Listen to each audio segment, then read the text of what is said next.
this is my role as an educator. I'm a medical doctor specializing in the physiology of cardiovascular and also gender. And I teach physiology for medical students and also postgraduate students. I'm also the chairman of Research Ethics Committee in my university. And I'm also what you call an activist in a few NGOs. I can just summarize. WAFIC is women's NGOs. iMedic is health NGOs, and MAKSA, the Malaysian Alliance of Civil Society Organization in the UPR process, is a human rights association.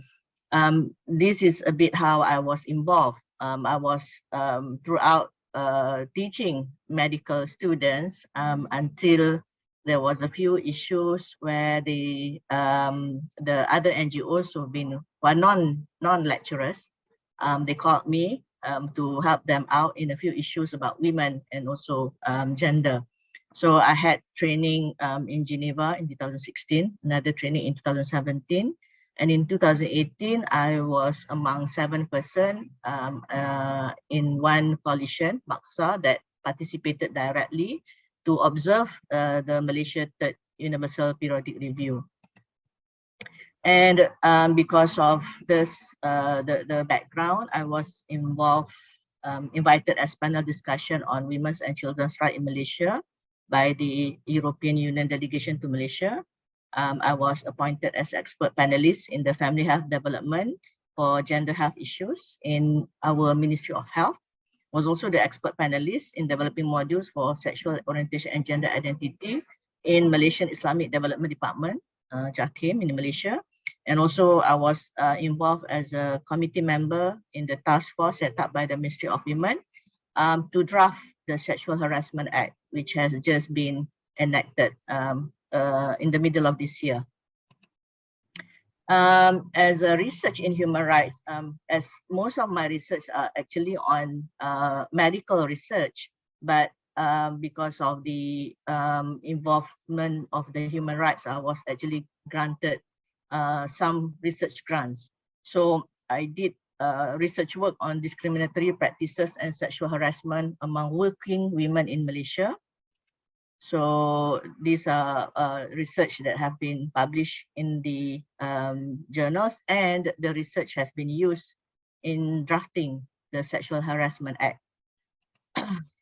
And one of the things that may not be, you may not see it often, is actually the unique experiences of us fighting for the rights of hotel employees to wear the Muslim veil or hijab in Malaysia, because being in a Malaysian, in Islamic country, one may think that this is impossible to happen in Malaysia, but it's actually do, because we are now talking about corporates violating women's religious rights in this sense. So I just show a bit about my background before I discuss about the theme of our discussion. So this is actually me meeting the ladies who complained that they could not wear hijab despite working in hotel. We actually do a press conference, okay? And then we met with SUHAKAM. SUHAKAM is our national human rights institution. We discussed with them how could we resolve this problem amicably. We also launch or submit our human rights reports to Geneva, and we brought the issue to one of our ministers. And in this sense, I would like to say that as a role of academia, I actually empower the women to be brave enough to come and see the relevant authority. Otherwise, they were always afraid of meeting the authority. Now, be mindful that they are employees, so they do not want to lose their job as well. So we are trying to resolve their problem in a win-win situation. So even when we went to Geneva in 2018, we brought the matter to the attention of Human Rights Council, so that they know that this is also an issue even in Islamic country. And when we came back, we discussed with the Human Resource Ministry And finally, in April, about 100 women in this particular hotel were given the rights to wear hijab. The employees were not forced to.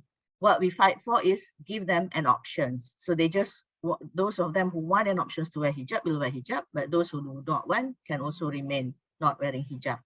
Okay.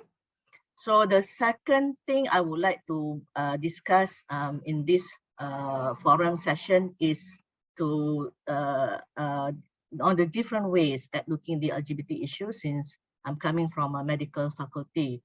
As a physiologist, I think one of the things where we need to understand is that there are differences when it comes to men and women in terms of muscle mass, in terms of cardiovascular parameter. It has always been divided into men and women. So you have from oxygen volume down to heart rate and respiratory capacity. It differs according to gender. In blood parameters, for example, many of our blood parameters would be divided into what are the upper normal level according to gender, whether it's men or women. And of course, this is our Global AIDS Monitoring Progress Report from the Ministry of Health, Malaysia. We are also concerned with the HIV positive cases, new positive cases. Back in 2000, we used to have people who inject drugs who are the predominant HIV positive cases. But the red one is heterosexuality, while the other green bar is the blood organ transfer. So at that time, these were the what you call the groups and the ratio of involvement. But towards 2012, 2013, initially the sexual transmission predominates more than those who share needles, the drug addicts who share needles. But as the years go by, we have more of homosexuality who are being affected with HIV virus as compared to heterosexuality. And I think in 2019, there are more new cases from homosexuality and bisexuality as compared to heterosexuality, despite homosexuals being minority group. Another diagram, just to show also the distribution. And what worries us is that the majority of the new cases come from youth, 20 to 29 age group. 45% come from college-going age group, 20 to 25, and those who just graduated who are actually in the youth phase or young adulthood. And 30% come from 30 to 39 years of age. So it's actually a worry data for us.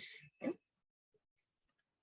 And of course, I think worldwide, this is from UNAIDS that revealed the fact sheet series in 2021 that the gay men and other men who have sex with men are disproportionately impacted by the HIV epidemic.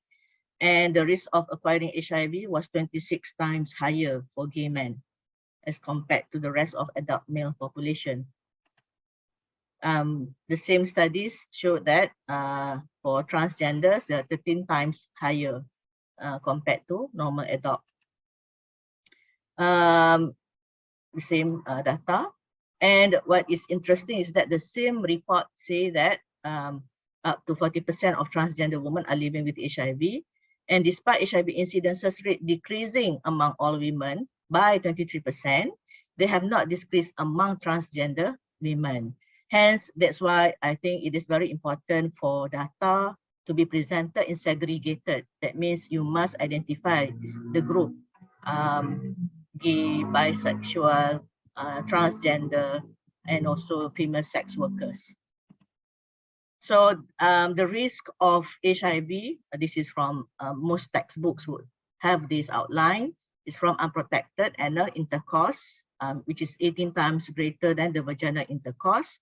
And there is the cause is because of the fragility of rectal tissues and the porousness of rectal tissues. Rectal tissues means the tissue outlining your anus, very fragile as compared to women vaginal tissue. Okay. So my point is that I would like to share today, because I'm coming from a different background. It is very important to balance the strategy when it comes to health. Human rights strategies must be protective for all. Now, human rights reason, for example, if we say that stigma is the cause of HIV positive transmission, it must work hand in hand with biological reason, which is anal sex. And to share this information should not be regarded as a homophobic act. Health data must be very transparent to all and accessible to all. And this is one of the topic that I have delivered to the specialist family medicine specialists who are specializing in their clinical practices. The ethic and its use in the care of transgenders, where I highlighted that it is important for we make our services friendly to LGBT. So how to address them? We should have clinic call number system versus the name calling system. Previously, I think because of the appearance of transgender people would be different from their identity card, it caused a polemic when the calling system by doctors are through name. So we are saying that all hospital and clinic should have number calling system to avoid this polemic. And then the clinics should have a special rooms for consultation. And we also train doctors to in these matters about gesture, the right body language, eye contact, and the terms that you should be using while communicating with LGBT people, so that they would come to the hospital to seek services. And I'm also in the opinion that religion plays a role in handling health matters concerning LGBT. So there are papers written about this, the influence of religion on sexual HIV risk, the role of religiosity, social support, and stress-related growth in protecting against HIV risk among transgender women. And I think another research that talked about religiosity and spirituality. Okay. I would like to end my presentation as a medical people working in human rights areas. This is me working with lesbians among the Muslim groups, where we welcome them to our university, welcome for them to take relevant courses, and we do not discriminate them. The community, this is another ways where we invited the transgenders and gay to have a religious camp that incorporate with health. We welcome them and we allow free communication with them to discuss about their problems. And we try to handle this without having controversial issues with the majority public. Okay? And these are the religious component, which to me are useful in motivating communities to avoid the high-risk behavior that could lead them to contracting HIV. Okay, this is just to show in the field of LGBT, we also deal with Muslim authority, Islamic authority, and they have several terms which have been in the discussion. So transgender subject, which is discussed in this categorization of special groups. Okay, thank you very much. I am Florian from the Philippines. and I am the winner of last year's competition. I am currently enrolled in the College of Veterinary Medicine in the University of the Philippines, Los Baños. So I've seen a professor from UP Los Baños earlier during the introductions. In my field, I am heavily interested in veterinary epidemiology.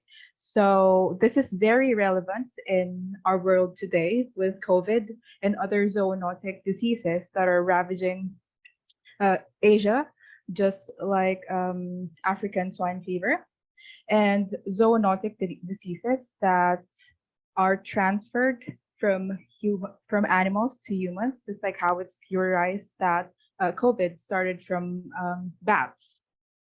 Apart from that, I am also very interested in wildlife research, and I am a part of a nonprofit that works with Asian elephants in Asia, especially in Sri Lanka. This nonprofit um, employs research-based background methods rather in reducing a core topic, which is human wildlife conflicts. In essence, for the nonprofit, it's human elephant conflict because maybe not everyone is aware, but actually there are a lot of deaths happening around Asia because of the lack of distinction between the habitats that are occupied by these animals and humans. But I will touch on that later. And I would like to say that despite my background in medicine, and I've always been involved in the scientific field since my early education, I strongly believe that human rights education should permeate into other disciplines and not only in the humanities or legal studies as it is concentrated in today. So I will have two parts to this brief talk. First is about the situation of human rights education in the Philippines. And second is how human rights education is integrated in the veterinary field. Okay. So I cannot claim that I could speak about Southeast Asia or Asia as a whole, but I'm highlighting the Philippines today because I know that many of us recognize the great challenges my country is facing in terms of human rights, both during the Duterte administration and now the presidency of Marcos Jr. Specifically, in relation to our topic today, I would like to raise the pertinent question, why did 31 million Filipinos vote for under Marcos, despite the various crimes martial law unleashed upon the country? This, I believe, is a prime example and a cautionary tale of the failure of human rights education to integrate into other disciplines. I would be kind of discussing the other points as I go along, but in essence, for the part one of this short talk, this is what I would like to highlight. Uh, we all know, and just to give an idea, during the dictatorship of Marcos Sr. during 1960, to 1986, he amassed a lot of ill-gotten wealth and a lot of victims of human rights violations. So from my data here, around 2,010 deaths and 1,900 torture cases. So it was really a bloody time, especially for dissenters and critics of the administration. And the alarming thing is that we are seeing this again today. Just 5 days ago, um, an editorial cartoonist was shot dead, and he is known for creating cartoons that are critical of the previous and present administration. And also last October 3, the journalist and commentator Percival Mabasa was also shot dead. He was known for his scathing commentaries in his program about the government. So how is this connected to our topic today? Let me start with giving my background or the education that I received. So when I was in fifth grade, that was a time when martial law was being taught in schools. So it was in a subject called Hekasi or Geograpia, Geography, Kasaysayan, History, and Civics, Civica. And the thing that struck me the most was that there was only a very short portion in the public school history book about the time of the dictator Ferdinand Marcos Sr. And he wasn't even referred to as a dictator. he was referred to as the late president. So as a child, I was very confused, and I did what a child does best. I asked adults, and I got a lot of mixed answers. They told me that Marcos built roads, Marcos was a really smart president, that Marcos gave them this Nutribun project for when they were in school. So I went on to college believing that martial law era was my country's golden age until I attended a talk by the history department where they invited two torture survivors of the Marcos regime. One was an activist and who was tortured and whose husband was murdered. And the other one was a teacher who was raped because she expressed her reservations about the president's policies. After the talk, I asked myself, why didn't I know this sooner? Why was a vital piece of my country's struggle for freedom omitted in the history books that were taught to me? And how is it possible that so many Filipinos do not know this? The simple answer, I think, is that we have a very weak foundation for historical and human rights education. And I am not saying that we do not have brilliant historians, activists, advocates, and professors, because we do, and I've met a lot of them. There are those Filipino historians and professors who are very good at what they do, but especially on the level of elementary and high school education, there is a lack of appreciation and importance of history, which in turn promotes ignorance and indifference. And in the long run, that breeds tolerance to issues concerning human rights. Apart from this formal setting, the formal educational setting, it's also noted that Filipinos are heavy social media users. And so technology has become a potent factor to shaping the overall ideology and opinions of certain issues. This was very, very seen during this year's election, wherein a lot of material that are false and untrue were spreading on TikTok, on YouTube, on Facebook, and that has shaped a lot of public perception. Now, I believe that this information is most potent and powerful when the victims are receptive to it, meaning when they are not aware, when they have not received the education to tell them that these things that they're seeing on technology and that a lot of these pages are claiming are actually untrue and false. And there are a lot of happenings that has happened in our country's history that proves that too. So back to the formal educational setting, when the K-12 program was implemented in the Philippines, I was the second batch of the K-12 program. The Department of Education removed the dedicated subject for Philippine history in high school, saying that it's already integrated in other subjects such as economics, world history.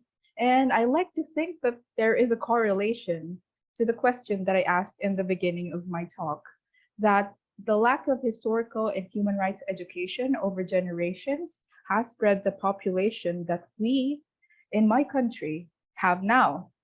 It is unfortunately a population that never learns and a population that is desensitized to the crimes of those in power. And finally, it is a population that views dissent and being critical of the government as that of communism. So I study in the University of the Philippines, Los Baños, included in the chain of schools inside the University of the Philippines system. And I consider myself very lucky because inside this little bubble that they have created, there is a space where we are made aware of human rights issues, even though your degree program is not in the humanities, just like mine. So that's how I was involved in these different things that are not really in my field of study. That's why I was interested in the Myanmar crisis, among others. And we have general electives here. or subject that everyone must take, like PI-10 or Rizal. Rizal was a big advocate for freedom and human rights during the colonial times. History 1, as I've mentioned earlier, this was the subject that sparked my interest for international affairs and made me realize how little I know of my country's struggle in the past. Also, addition to that is Ethics 1, and although it was optional, I took Philosophy 1, and I like to think that the principles and frameworks taught in that subject help me view data and readings in a different way, which is very useful whenever I write essays, especially when I discuss humanities related subjects. One thing that I also appreciate in my university is the openness and opportunity to listen and discuss pertinent issues in society. Pre-COVID, they would organize talks or free film showings, conferences, and seminars that any student, regardless of which college you are from, can attend. I am currently surrounded by students who are not afraid of voicing their opinions and being critical about many issues. Sadly, beyond this little bubble that is the University of the Philippines, reality looms, and the reality is that a big portion of the population is not receiving the type of education that I have the privilege to receive. So, in the ending of part 1, I suppose this is the challenge to educators, to all of you. Coming from a student, you need to expand your field and look beyond, not just in the university setting. I have used the misfortunes of my country as an example, but if we want to build an Asia that has a strong grasp on human rights, we need to begin within the scope of education. And as I said, and continually said, this is not just in higher education, but also in the lower years. We need to start young.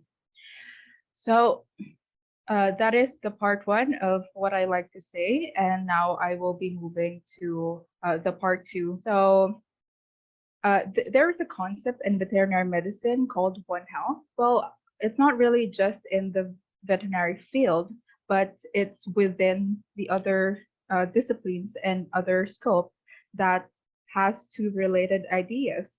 Firstly, it is the concept that humans, animals, and the world we live in are inextricably linked. And second, it refers to the collaborative effort of multiple disciplines working together to attain optimal health for people, animals, and the environment.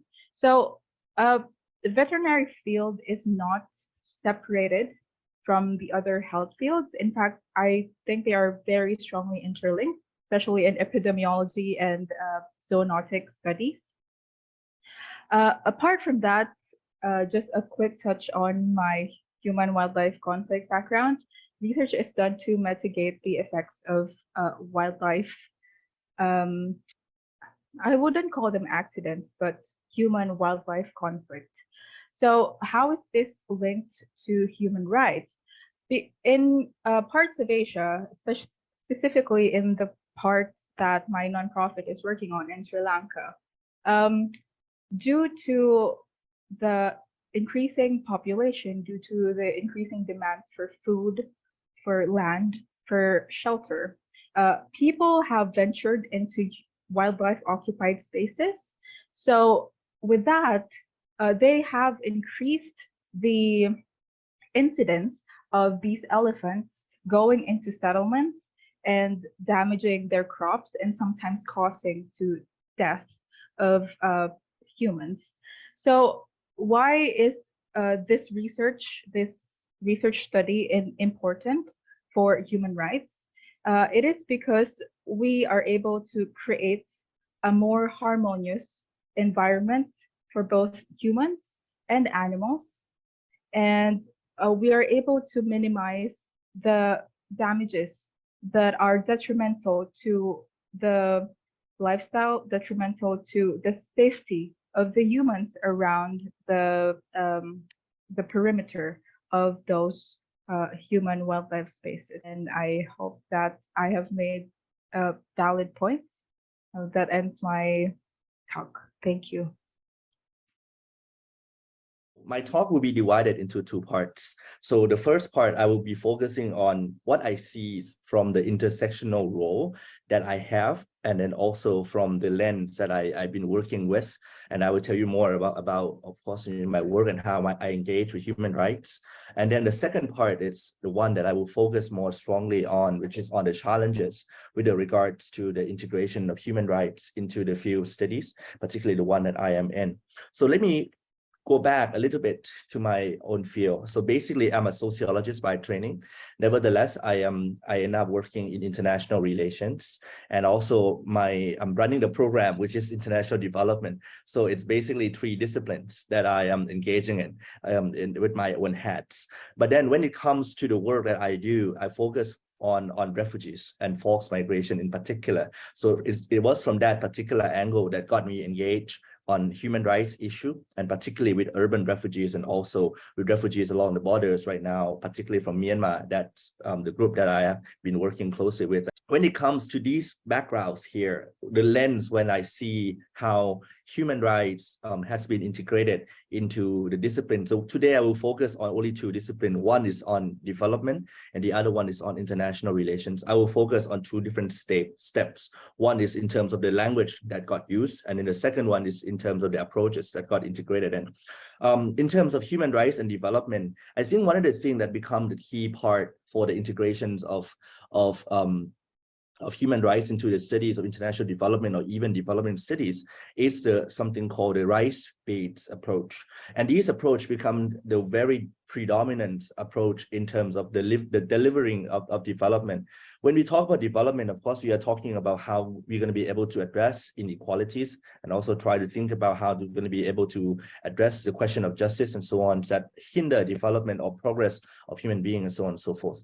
So with the human rights-based approach or rights-based approach, it's become something that help promote it, right? And as both means and at the same time at the end, as an end, right? So the language that got used in terms of, like rights here, the term rights got incorporated into the field most of the time. And then the study itself, also expanded into multiple ways, right? And there was a whole bunch of development and literatures that emerged from this rights-based approach that I'm pretty sure as many of you are already familiar with. And through this approach, the goal then, it's not simply just to do development, but what kind of development that also respect human rights as well, right? So I mean, it's helped redefine development in the way that is also meaningful to the protections of the human rights, and also in the way that also incorporates and recognize the human dignities and so on and so forth. So that's on the part of human rights and development. Now, because I'm also in international relations, human rights and international relations has a long history. And then we know that particularly since the time of the Second World War, after the war ended, there was the Universal Declaration of Human Rights. When international relations scholars, IR is a studies of war and peace. So it's a way to think about how we're going to be able to, it's a spectrum, not just, like it's 2 ends, right? How we're going to be able to limit war, and then we can possibly achieve peace at the end of the day. So human rights was integrated as one of the norms or the key norms, or as sometimes also as an institutions that help regulate or help us think through how peace could be achieved, using human rights or rights as a means. So the development of the Universal Human Rights Declaration, it becomes a thing that set a stage for the universal standard that would be able to apply in multiple parts of the world and get adopted. And it was from this, like particular, normative approach that allows human rights to be integrated into, like international laws and also domestic law in multiple levels. And we can see that, because of there was the development of these universal rights or universal standards that got created. And that's how the adoptions of different practices were integrated into the local practice. Nevertheless, when it comes to the language used for international relations, the term rights itself was not simply just used as rights, but then it's also used in other ways. Like, for example, one of the angle that I and myself have been engaging a lot with right now, when we are trying to think about the prevention of mass atrocities, for example, right? The language of rights will translate it into something that is also larger. So it's not simply just a protection of rights and human dignities, but at the same time, it how to be able to use these terms to actually prevent something that's also broader and so on and so forth. Or even in some other context or more recent context, in more recent contexts, that some of the space or civil space or civic space in many places are very limited.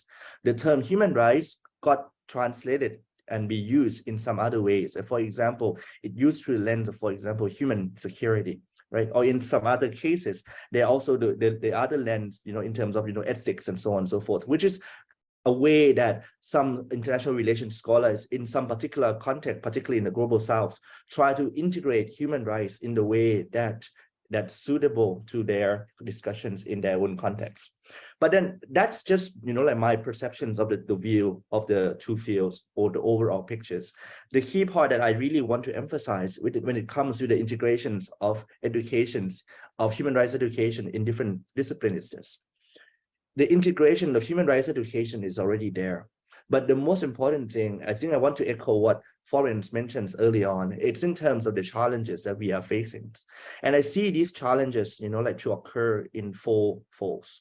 Number one, the question is how exactly are we going to be able to adopt the term human rights as human rights? Because most of the times when it comes to the term human rights, when it's associated with the government practices and so on and so forth, it's been viewed as being negative. It's been viewed as being threatened to the state securities. How are we going to be able to reconcile the concept of human rights to securities so that it go along with each other? It's not something that going against of each other, and get the state to recognize that by protecting human rights, it's also the protection of the national securities and the national interest. So the integration, and I think the key challenge in this particular part, that when we talk about the term human rights, right, it become a curse word to some of the authorities. So this is one of the key areas I think that there will be a need that really have to work on. Second part is in terms of the sustainabilities. So even rights got established in certain areas, in certain places already. These rights can be revoked as time's gone by. And we've seen this, for example, clearly in the case of the United States, right? The right to abortion, for example, right? That was, back in the 70s, there was that right. But now at one point it's gone, right? How is it going to be possible that these kind of, rights, even though it's got educated all the time, it will get sustained in the long run, right? In terms of the practice. So the connection between education and implementations of rights will be something that crucial for our understandings and then in the implementations or the integrations of rights in the long term. The third part, which I think is really important, particularly to us as academics, is in terms of the dilemmas of rights. What am I talking about in terms of dilemma of rights? Now, we've seen in many parts of the world that there is the creation of something called the Institutional Review Board. When we have to work on the research, we have to submit our proposal for ethical reviews and so on and so forth, right? But what happened is that rights and ethical standards that's supposed to be a safeguard become a tool that some groups of people use as a mean to police research. So that at the end of the day, will limit the abilities for researchers to actually conduct the research, particularly those research on human rights, because they might be seen as something that threatens the authorities, again, to the government, or even threaten some certain institutions. So in this way, human rights itself, the human rights education itself got limited by the dilemma of rights in its own way. So it's a moral hazard of some kind that we are also seeing.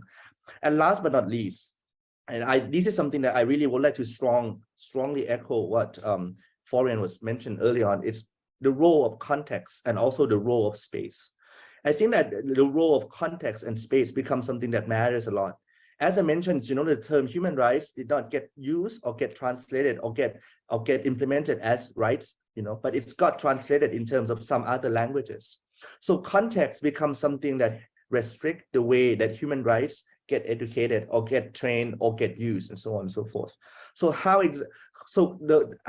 people are going to be able, or scholars will be able to navigate through the context becomes something that really important. And more importantly, it's in terms of the space, the role of the space itself, right? What role the space can help shape, like this human rights education. I think that in many places, for example, I mean, you are very fortunate in the case of the Philippines that you may have that space, but this space is gradually shrinking in many parts of the world, particularly in Southeast Asia as well. And as the space for rights to be exercised is also shrinking, how are we going to be able to navigate it? But what is also more important is that now, once we are talking about rights, we also have to talk about responsibilities as well, right? So right is one thing, but at the same time, when you are using that rights, you also have the responsibilities to hold accountable to those consequences that may occur as well, right? So the conversation, how exactly these two parts going to be reconciled together as well, would be something that would be important. So I mean, at the end of the day, I think that like for what I presented here, I would say that the integrations of rights or human rights education in different disciplines is already there. But the question that is more important is how exactly are we going to be able to, to overcome the challenges that make this integration become successful in the long run. And then that's tackled into the four issues that I've been discussing so far. Like because of the shrinking of the space that we've seen it's happening, one of the ways that technology has become a way that allows students to actually access, or even us to be able to access more learnings about rights. And also the work that we've been doing, the online education, right? That allow people in different, I think that we should take advantage more of technologies in a way that, for example, the online module that could have been established, that regardless of whether they are, as long as they're connected to internet, right? That is a way for them to actually, for people to be able to connect to, human rights educations and learnings. So there will be alternative platform so technology provide an alternative platform for us to really be able to navigate through, like in terms of the teaching of human rights and so on and so forth. And these can be through the module. It doesn't have to be a course that, like, or the full curriculum, or, and so on and so forth. But it can be a workshop or training, or even like right now, where we all are from different parts of the world, but we're joining these particular sessions all together and learn together. So this is how the technology itself already integrated and embedded in helping us, like to go on with the educations. But I think the other thing that is really and quite important also is that because of technology is so advanced, right? Apart from having access to learning about human rights and also integrating this into the education itself, many times, like rights got restricted even on social media, like the censorship and so on and so forth that also come up. So, like at the end of the day, it become a tool for surveillance and so on. And sometimes, because of this online tool, it's out there, but we don't know who are actually, engaging in that platform, because of most of the time it's anonymized and you never know who's going to sit behind, because we can change the background. There could be something, a whole bunch of people listening to us as well, right? So that are something that also become a tool for policing. So how are we going to be able to balance between these two things? This is a kind of thing that I think that we will have to think more in terms of how technology on the one hand, it helps facilitating human rights education, but at the same time it can be a double it can be a sword that can, like also have an impact on us as well, right? Double-edged sword, as we would say, and so on. So that I think it's my comments on technology, Kapitan. So thank you so much.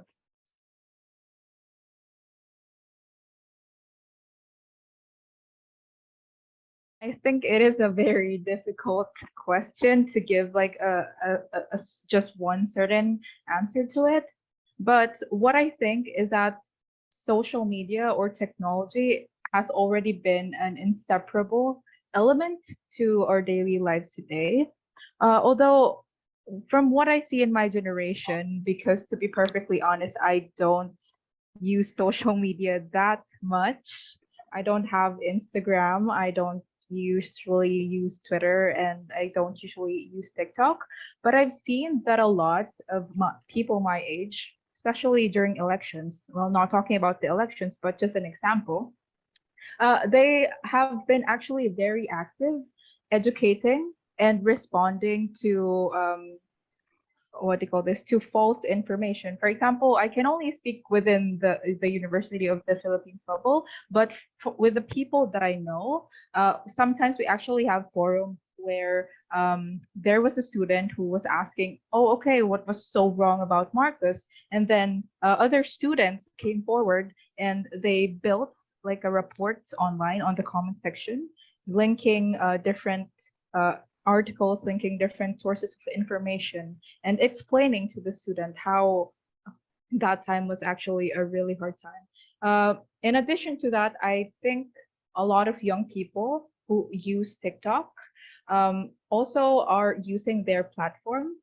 to educate people. Going back to the elections, they used their skills on editing and like promoting social media posts to forward certain advocacies of certain candidates that they think are more deserving. So I don't think that there is one answer to this question, but I think there is hope in my generation. There is hope. Yes, that was one of the big issues that we have until now. People are demanding from me, example, because I've been involved in human rights issues. So they were saying, the anti-vaxxers were saying, am I not going to defend their human rights from not taking vaccines? I think we understand in terms of vaccination that the government is using incentive and disincentive method rather than having law with regards to vaccination. But the one where we have law is that for disinformation, that is actually being done in Malaysia at that time, because there are so many disinformation with regards to data that you got from elsewhere causing panic in Malaysia. So in terms of that, I think we don't have any issues with the government trying to contain the false information from being spread out via laws. But we say that for those who are not vaccinated, we disagree with any discrimination in terms of they are being isolated or they cannot go to work, to their what you call jobs, to the workplace, until 95% of our population was vaccinated, and we saw that the numbers of death are going down. Then we have less and less what you call rebels from the unvaccinated who now see the effects of vaccination. Thank you.